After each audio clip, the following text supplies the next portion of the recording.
Greetings. Today I will be trying something new. Essentially, I have ADHD, so I often go on long tangents explaining things that I already know to an audience that doesn't exist. And so I will often think to myself, why don't I do this to an audience that does exist? And you're about to probably figure out why that is. Because my brain is so weird. I have so many idiosyncratic linguistic tics, and my mind goes in circles, and I forget things when I need them, and I don't know how to explain them properly, so I explain them 8 times from 8 different angles. It's very weird. I don't understand why I inhabit this organism, but I do, so let's get to it. So there's this. The thoughts today are surrounding this thought. There's this guy. His name's Michael Levin. Very great scientist. He's been doing experiments into bioelectricity for quite some time now. And there's essentially this common theory that essentially cancerous cells are more selfish than other cells. But he says, nay. It's not that they are more selfish. It's that they have a more limited definition of self. Now, what does that mean? It means that if you have 2 cells, one's cancerous and one's not. If you have a non-cancerous cell within an organ, it will give up itself for the sake of the organ. But that's not out of a bodhisattvic, Jesus-like holy selflessness. That's simply an acknowledgement that the whole of which I am a part is more important than this individual aspect, so I will happily do whatever it takes to make this part serve that whole. And if it's not functioning in accordance with its purpose, then it needs to be done away with or repaired. Essentially, the only reason I exist is because I am a part of that. And so it's essentially like an ant in a colony or a bee in a hive. It's not one person saving another person. It's something acknowledging that the whole of which it is a part is more important than that individual part itself. So its idea of what self is fundamentally expanded. And so a cell identifies itself not with the individual cell, but with the whole organ of which it is a part. But that doesn't make it any more or less selfish. Because if it were a choice between this organ and that organ, it would still choose this organ, unless it further expanded its definition of self to contain the whole organism. But then still, if it's a choice between this organism and that organism, I'm still going to choose this organism, unless I continue expanding my definition of self outward and outward and outward for infinity, until I merge with all of God. And so, whereas a cancerous cell, it puts itself as more important than everybody else, but its definition of self is more constricted. It's not more selfish. It's that it has a smaller definition of self. And so it doesn't have a conception that your goodness contributes to my goodness. Sweet Jesus. It doesn't have a conception that we are all parts within a common whole. All it knows is that I exist and that I need to continue existing lest I die, and therefore I will do whatever it takes in order to maintain existence.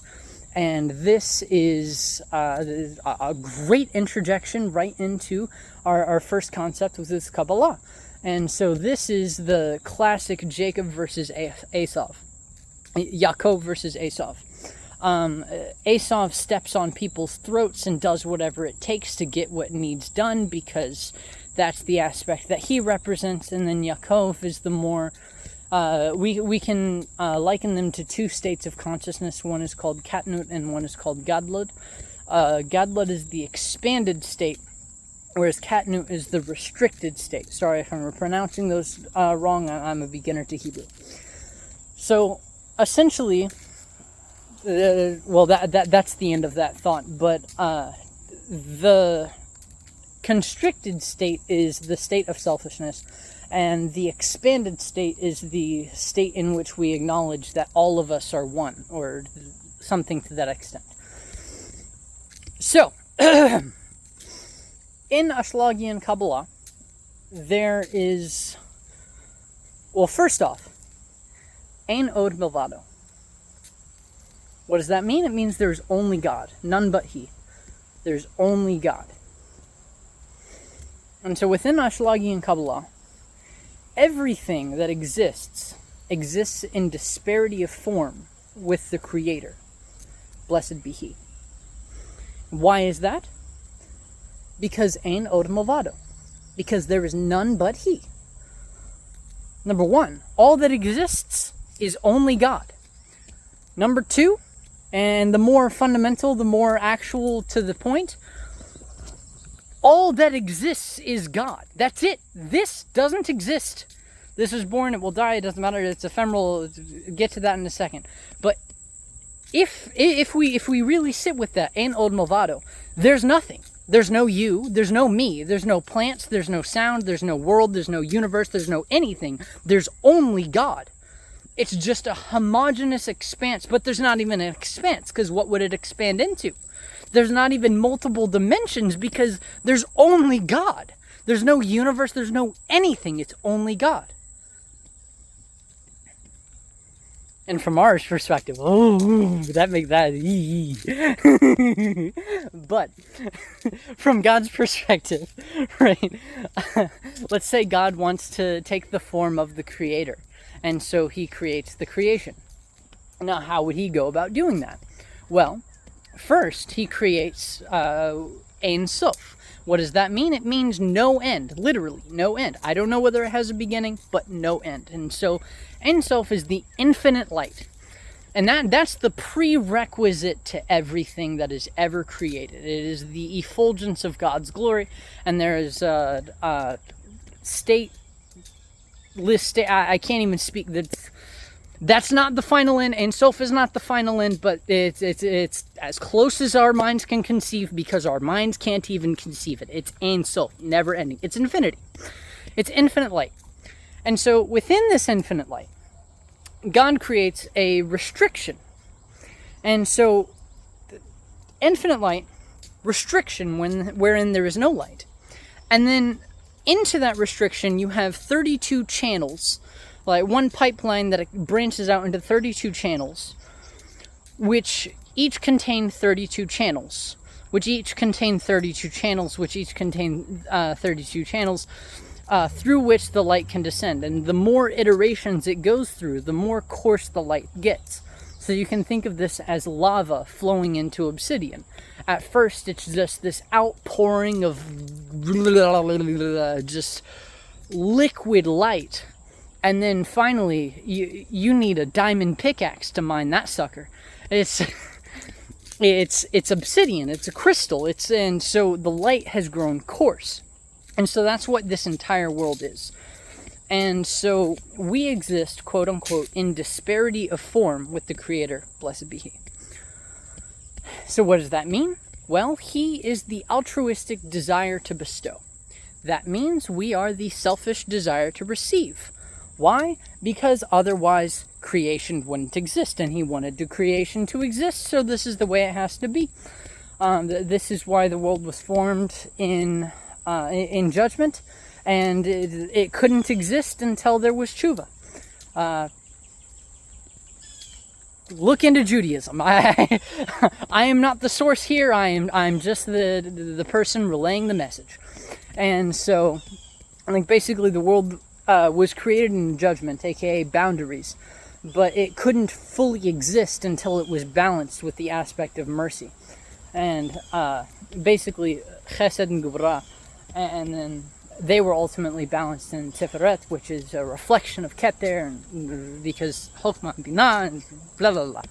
Anyway, so what was the thought? Yes, there are 4 phases. So a vessel of reception is created in 4 phases. From our perspective, it's receiving for the sake of receiving is the most selfish. Then giving for the sake of receiving is the next step. And then giving just for the sake of giving. And then giving for the sake of receiving. Now the reverse of that, how the vessel is formed, it's the same thing but in the opposite direction, and so it's not possible, not intending. So essentially separating from God.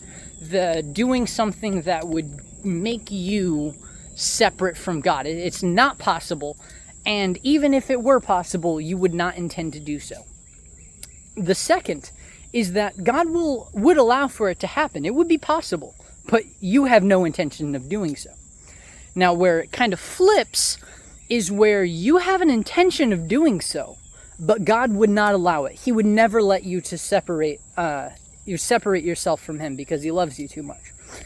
And then finally, he allows it to happen, and you want to do it. And there finally, boom, the vessel of reception is complete. You, my friend, are, for better or worse, in disparity of form with the Creator. Blessed be He. You are no longer merged with all of infinity and God. You are now an individual. But an individual which is a created being. You have been created by the Kadosh Baruch Hu. Elohai neshama shenatata bi tehora. Do not worry, my friend. It's good. You're good. But you still exist as something separate from God. And so this is Adam Kadmon, which is the highest world. And then from there you descend into the world of Atzilut. And then from the world of Atzilut you go to Beria. And then from Beria you go to Yetzirah. And then from Yetzirah you go to Assia. And then the pay of the tabor. And then you descend all the way down into this world where you find yourself now. And so, like I said, it's the light which is turned into obsidian. So we have this coarseness. But the coarseness is really only light, which is grown coarse. And so our job in Kabbalah is to liberate the sparks by transforming our consciousness and seeing the light within each thing, and etc., etc. Now we're going to flip the metaphor. So within Buddhism, you have nirvana. Nirvana is the cessation of suffering.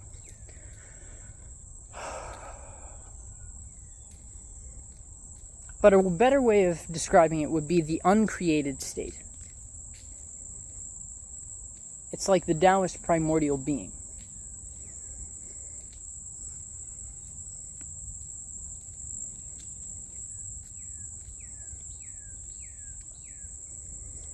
Nirvana has no beginning and no end. There's only nirvana. But the first noble truth in Buddhism is that there is suffering. The second noble truth in Buddhism is that the suffering has a cause. Which for me is the only noble truth. All of them are subsumed in this one. There's a sutra that says all of them are subsumed in the third noble truth, which is the cessation of suffering. But for me, it's the second noble truth, because it contains all of it, that the suffering has a cause. Because when you know that the suffering has a cause, you know the third noble truth, which is that if you cease the cause, the suffering stops. It may take some time, just like Ramana Maharshi says, you can unplug the fan, the propellers will still revolve for some time, but the power source has been cut off, and inevitably, anything which is not fed will die. So any suffering which you are no longer contributing to cultivating will cease. And that's the third noble truth. And so the fourth noble truth is the eightfold holy way leading to the cessation of suffering. And so we're going to backtrack real quick. First, let me finish that thought. The eightfold holy way is right view, right thought, right speech, right action, right livelihood, right diligence, right mindfulness, right concentration, right effort. Now, how do you get that in motion? Well, first, breathing in, I know I am breathing in. Breathing out, I know I am breathing out. Breathing in, I know that this is my in-breath and not my out-breath. Breathing out, I know that this is my out-breath and not my in-breath. In. Out.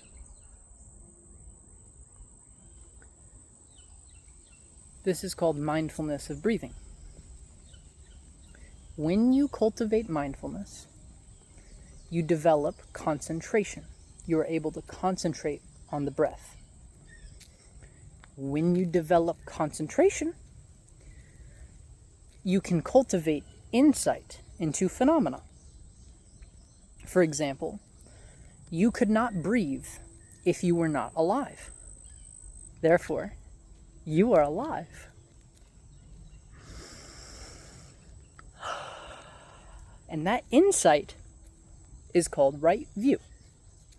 Right view, in this context, is defined as seeing things truly as they are. You are not dichotomizing them, you are not categorizing them, you are not using your mind to... You are just seeing them as they are. When you see them as they are, you can think about them truly as they are. Because really the thoughts are revelations. You realize something, and then that realization is a thought. And so that thought turns into speech, and that speech turns into action.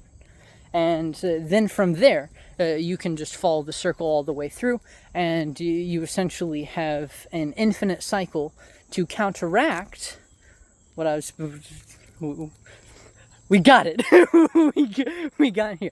So, to counteract what? To counteract the suffering. Because remember, nirvana does not have a cause, but the suffering does have a cause. And what is the cause of suffering? The 12-linked chain of dependent origination. I cannot recite all of them, sadly, but the common entrance into the chain is ignorance. Ignorance is the root of suffering. It's the root of suffering. And so ignorance is what conditions all phenomena, because the 12-linked chain is what it's called the 12-linked chain of dependent origination. And that dependent origination is what conditions all phenomena. And since the 12-linked chain is dependent upon ignorance, ignorance conditions all phenomena in existence. Essentially, what are we ignorant of? Nirvana. And more aptly in this context, anatman. What is anatman? Anatman means no self. And what that essentially means is you are full of the entire cosmos, but you are empty of an individual self. We often think that I exist as opposed to you, or I exist as opposed to the universe, or distinct from the universe, or I am distinct from God, or I am distinct from that plant, or I am distinct. I exist as opposed to something else. This is the wrong way of thinking. Ultimately, what we realize is that there's only nirvana and Odmavado, same teaching, and that our body, this body is not me. I am not caught in this body. And so this body actually belongs to the earth. And so this body is not me. This mind is not me. And this is where we can get into self-inquiry and say, you know, if I am the one thinking this thought, then am I the thought or am I the thinker? And if I am the thinker of this thought, then who thinks the thought I am the thinker? Who am I? And you turn the mind back upon itself, and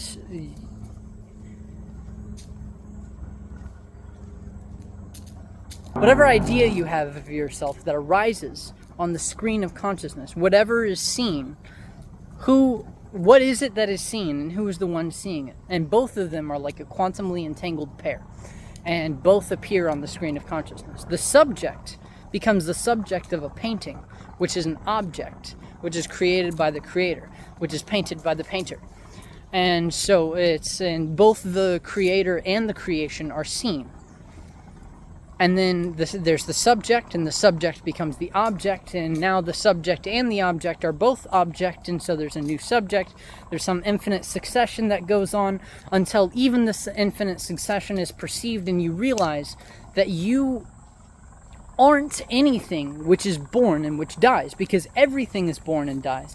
Everything which has change as its causal factor will cease to exist by the very same change which brought it into existence. Everything which is dependent upon birth will die inevitably.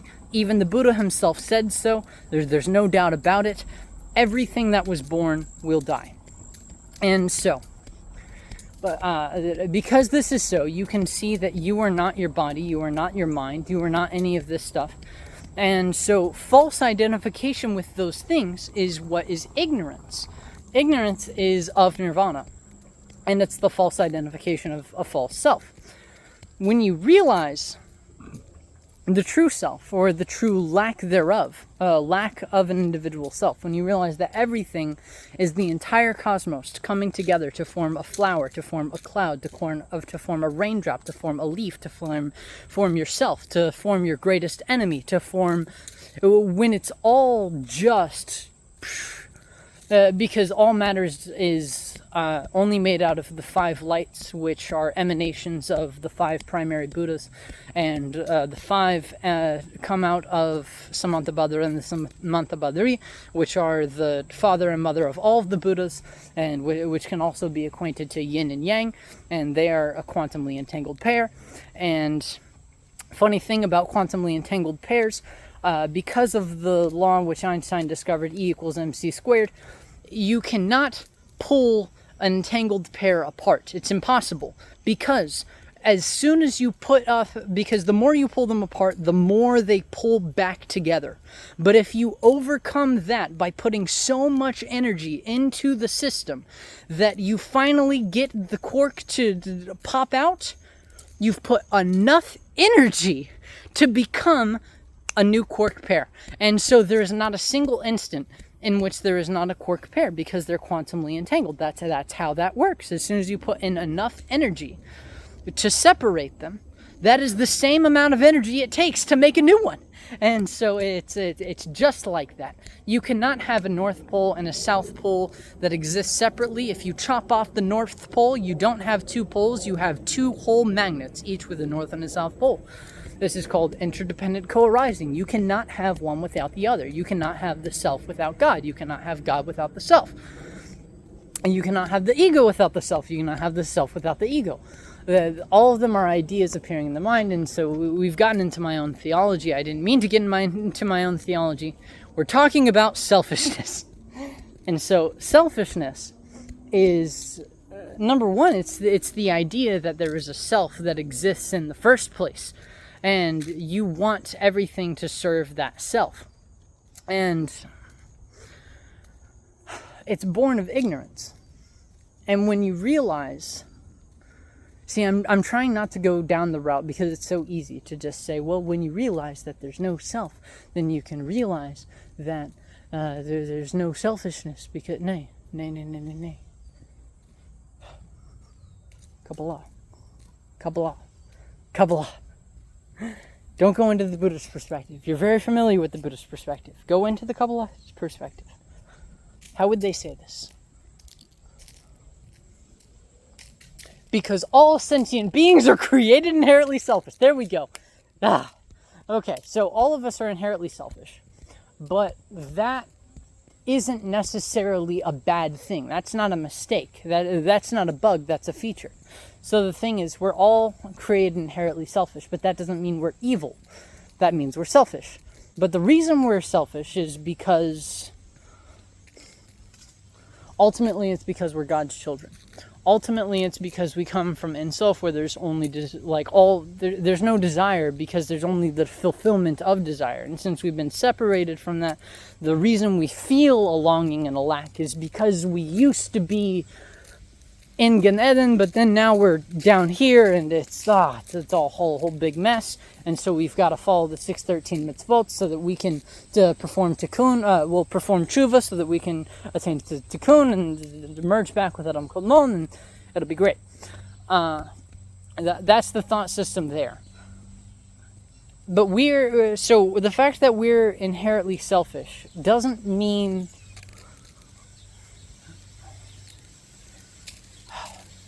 there's another reason I don't record these things, because there's a breakthrough after this, I promise you.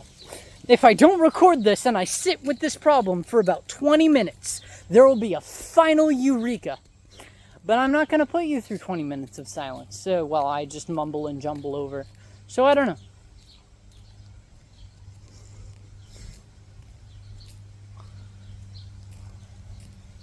Expanded definition of self.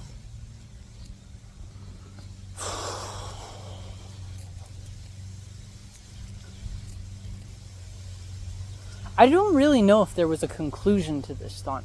I think it was just an observation of sorts, saying that yes, I agree that selfishness is not an inherently bad thing, because selfishness, we are all created to be selfish. It's not a matter of, it's like a recognition of a not coincidence, but a coinciding of different terms, because you have the world of cellular biology, which is completely divorced from spirituality so far as we can tell, and then the world of Kabbalah, which is mystic Judaism, which has existed for 5,000 years. Why the fuck would those two things be correlated? Well, they are. And likewise with the Buddhism and quantum mechanics, there's a whole bunch of stuff that I'm discovering now that's making me very happy. That Formscapes, my fucking boy Formscapes. I don't even know the dude's name. I just discovered him like 2 weeks ago. But oh my god, every word that pours out of his mouth is liquid gold. Formscapes. Look him the fuck up. He's amazing. So I'm learning things as we do, but that's not the thing. So we're all created inherently selfish. That's the thing. But the selfishness doesn't need to be gotten rid of, because you can't get rid of the selfishness because it's your nature. That's the profound thought. You can't get rid of the selfishness so long as you think you exist.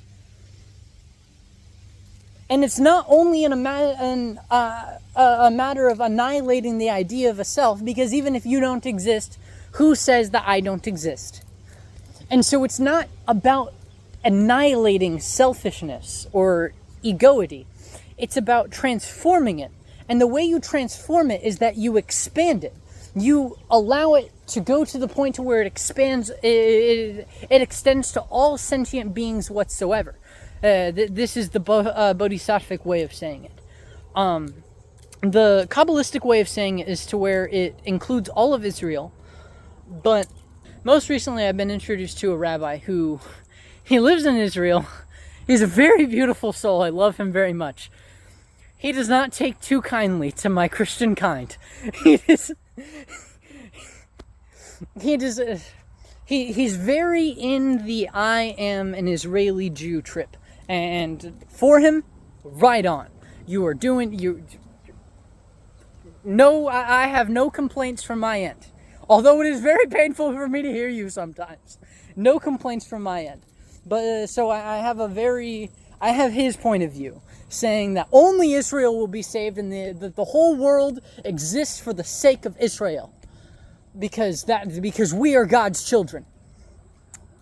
And I, as a Christian, have to anyway. Personal ego battles, archetypal ego battles. Baruch Hashem, thank you for him. I appreciate his perspective and everything, all the light that he's brought to my eyes. And so, anyway, so I have that perspective. So, from that perspective, Israel is a little more egoic, because they don't care about all sentient beings. They only care about Israel. But we can also say that the surrounding nations exist within Israel, and Israel exists within the surrounding nations. And this is undeniable fact. Yes, a squirrel. Look at the boy.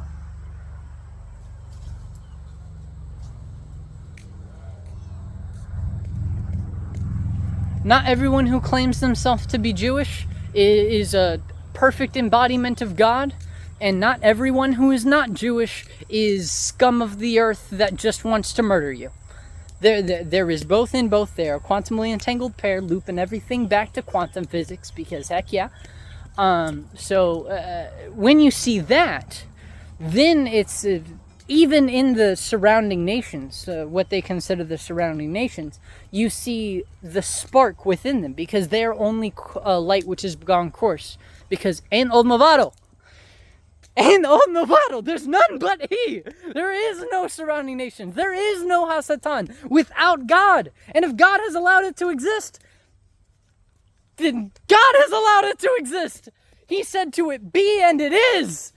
Who am I to say that it shouldn't exist? Who am I to say that there should be no evil? Who am I to say that there should be a perfect world? Because if there was to be a perfect world, there would be no world at all. There would only be God, because there only is God. And when you realize that everything is only God, then there's no problem. Even the worst injustice in the world, no problem. Now, you can't say that from an egoic point of view. You can only realize that and then live in accordance with that truth when you are faced with suffering. You can't say that nothing matters because you've realized that good and evil only exist in relation to one another, and then use that to allow yourself to rob a bank, because that's coming from a selfish desire. You're putting yourself over everybody else. It's coming from an idea of a limited self. What you have to realize is that we all share a common self, and that common good is greater than any individual. Now, if an enlightened sage robs a bank and then Robin Hoods that motherfucker, I can't say anything. I don't know whether that's good or bad. I don't know what their intentions were. Allah is the best of judges. That's all I can say. I have no right to judge him. I can say that action is probably not the most intellectual action. But if that was the Taoist impulse, if that was because, Samson shouldn't have killed himself, because there's no real circumstance wherein suicide is allowed within that system. But God says, push over the temple. And so he pushed over the temple, and he died in the process. He knew what he was doing. Who can blame Samson? He was following the will of God. Baruch Hashem. So, who am I to judge another? The only person I can judge is myself.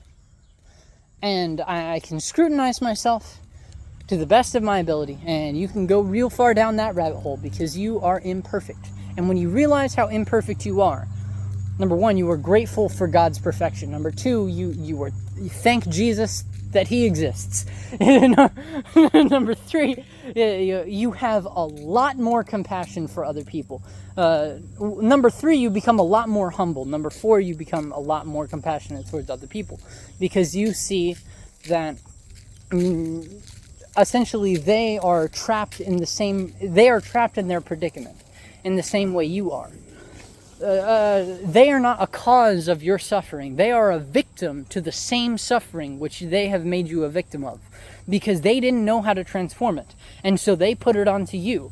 And their father handed it to them, and that was handed by their grandfather, and that was handed by their great-great-grandfather, and all the way up there's some sort of trauma. And it's not just like physical fathers and sons. It's I transmit it to you. If you don't know how to transform it, you will sit with it, and it will boil and fester and overflow through you until you transmit it onto somebody else, and then it'll have the same effect on them until they transmit it to somebody else. They transmit it to somebody else, and that's the cycle of suffering. The cycle of suffering! And so you learn to transmute the suffering, and you can liberate it back into Ein Sof. You can realize that there is only God. You can realize nirvana. You can essentially you can develop compassion, and instead of getting angry and reacting, you can observe and respond. And when you do that, you're able to cultivate compassion, and you're able to transform suffering into forgiveness. Forgiveness! My boy Jesus. And that's what Jesus represents. And that's who we should strive to be. And that's who we should be. That's in the highest sense, that's who we are. Because that's who we come from. Because what we are is a creation of God. And that's what Jesus is. And that's what Jesus represents. And that's who you are. And so when you realize that, Baruch Hashem, Nothing. There's nothing that's not God. And everything's only an opportunity for you to realize that.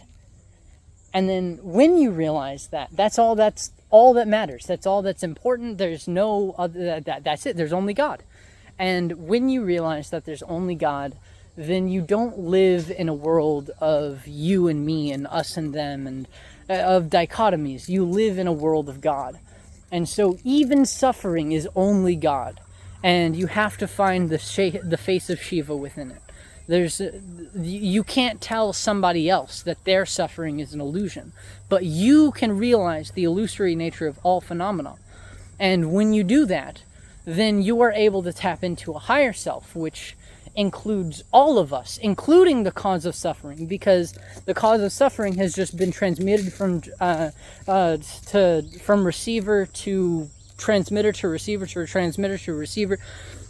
It's just been carried on like that through in succession through the generations until someone like you is able to transform it. And so when it happens to you, it's like a blessing. Even though it's suffering, even though it's terrible, it's a blessing because it happened to someone who is able to handle it, who is able to transform it, and who is able to use it as a fire for liberation. Because that's another thing. Once you realize how impure you are, then all of the retribution that you experience, you thank God for it because you feel so guilty. Because you've done so many terrible things, thinking that, and the terrible things can be something as simple as you were hungry and so you cut somebody in line to get food. That's a terrible thing. Because you just assumed that you had a self. Like, it's not terrible for any other reason than that you separated yourself from God. You identified so strongly with your want for your desire for food that you just forgot the whole Dharma. You forgot the whole teaching. You forgot everything. And you just became, I am hungry, I want food. And so you cut somebody else off. Even if they don't care, it doesn't matter. It's the fact that you took that position as someone, you didn't see, God and God and God and God and God. You saw me, food, obstacle for food. And so you've just constricted your consciousness. And that's unacceptable behavior, unacceptable conduct. We can't do that. And so and that is the conscience. And the conscience is what contributes to the guilt. And so you get this guilty feeling whenever you do something wrong. But wrong here is something which contributes to other people's suffering, which perpetuates the idea of an individual self, which there's other ways which we could describe it. But essentially you have this holy feeling of guilt. And it's not necessarily a bad thing. The thing about it is that it helps you, especially when suffering comes along, because you don't feel, why would this happen to me? You think, thank God, karma's getting me back. Like, at least, essentially, there's equilibrium in the universe. I screwed someone over, so I've been screwed over. Okay, boom, peace has been restored. If I had screwed somebody over, and then I'm just reaping the benefits, the higher up I go on this ladder, the harder that fall is going to be. And so, now you can thoroughly see why I don't record this shit. Because no one could follow this shit but me. And I can't even follow this shit. So, yeah. I'm so weird. Anyway. This I is just an illusory self. It's a cloud dancing in the sky. Both cloud and sky are perceived within that which I am, which all things are. Because I am not a separate individual, I am not distinct, I am not special, I am not something which you are not. I am, you are, he is, we are, all together. So in conclusion, there is selfishness. And we have to admit this. We cannot run away from it. We cannot pretend as though it doesn't exist, because selfishness is our very nature. If we weren't selfish, we wouldn't exist. Another way of saying this is that if you didn't have any karma, you wouldn't have incarnated on this plane. The fact that you have been born means that, number one, you will die. You don't have to worry, because this birth is a condition for suffering. All birth, by change it was brought into existence, by change it will leave.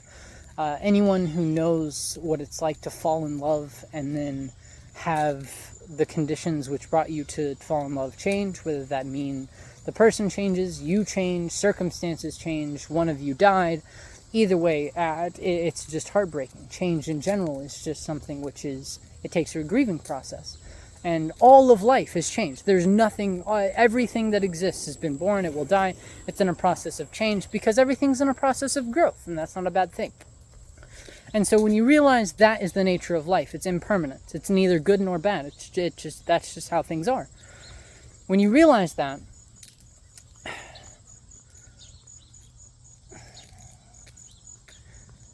you realize that you incarnated on this plane, and you realize that the reason you incarnated on this plane, because this plane is some realm within samsara, and the reason you took birth within samsara is because you had some karma that you needed to burn off. And so you exist in such a way as to, you exist because in a mode of selfishness. But that selfishness is not necessarily a bad thing, because that selfishness is what keeps you alive. And so all you can do is you can become more and more conscious and learn to transmute the suffering and live your life to the fullest, the way that God intended it to, and He will lead you, and there's this back and forth. It's very beautiful. It's amazing. So anyway, you take this life as an opportunity, and you admit that there is selfishness. You do not run away from this truth. You admit that you are selfish. But then you look into this idea of the self that you have, and you see it's a very limited definition of yourself, and it's not actually who you really are. Because what you are is constantly changing. Who you are today is not who you were 20 years ago. It's not who you will be 100 years in the future. It's constantly changing. Everything that exists is constantly changing. And it's also not you. Every 7 years, every cell in your body, every atom within every cell of your body has been completely replaced. And since that is so, then the cells which make up your body you can't even identify to be yourself. And the pattern which the complex nervous system and the vein structure and the everything, could you draw that? Could you recite to me every single part down to the smallest ligament of your body structure? No. Could you create it from scratch? No. Then it's not you, nor is it yours. It is a body which you occupy. Just like you couldn't build a car, you can't build yourself. It's a vehicle. You inhabit the vehicle, you use the vehicle. So anyway, you acknowledge that you are selfish. And you acknowledge that this selfishness comes from ignorance, because you assume yourself to be some separate individual, some limited self, which fundamentally you are not. And so when you realize that, you have the opportunity to expand your definition of self. And when you expand the definition of yourself, you don't stop being selfish, but you allow yourself to exist for the sake of a common good, which is what Jesus was able to do. He was able to sacrifice himself completely, and that is the sole reason. He has the authority to lay down his life, and he has the authority to take it up again. None of us can do that because we're not at that level. It is particularly when you become so selfless that you don't care about yourself, that you allow yourself to die, that you were reborn again. But you are not, the one that dies is not the one who is reborn. That's how samsara works. No, when you die, it's like Moshe, who is the most humble of us all. He just allows God to speak through him. And that's how we got Bereshit bara Elohim et hashamayim v'ha'aretz v'ha'aretz haytitohu v'vohu v'hozek apanei tehom v'ruach Elohim merachefet apanei hamayim v'yomer Elohim yehior v'yor. That's how we got the Torah. This revelation, it's not just mere reciting by rote like what I'm doing. It was pouring out of him, and because he just made himself a vessel for God, and that's what we do. And when we do that, the individual self dies, but the indivisible whole shines forth through us. And when you do that, you realize, Ein Od Milvado. And so whatever suffering, it's only from him, Baruch Hashem. Thank you for giving me the suffering, because you've brought equilibrium back to the universe. You've number one, you've judged it to be good, so it's good. I'm not even going to question it. And then just to satisfy my intellect, I can understand that I have not always acted in accordance with the highest good. And for whatever consequences that have come about because of that, because I have made someone else suffer, I want to experience that same amount of suffering so that I can develop the compassion required to transmute that suffering into freedom. We got there! Do you see how fucking weird of a journey this shit is? Oh my god, but we got there! We got there! Oh, there's no way I'm posting this anywhere. Oh my god. So yeah. Baruch Hashem. I'm gonna put my phone away before it gets rained the fuck on, and then I have to go a whole other year without a camera because of water damage. So thank you. Namaste. Shalom.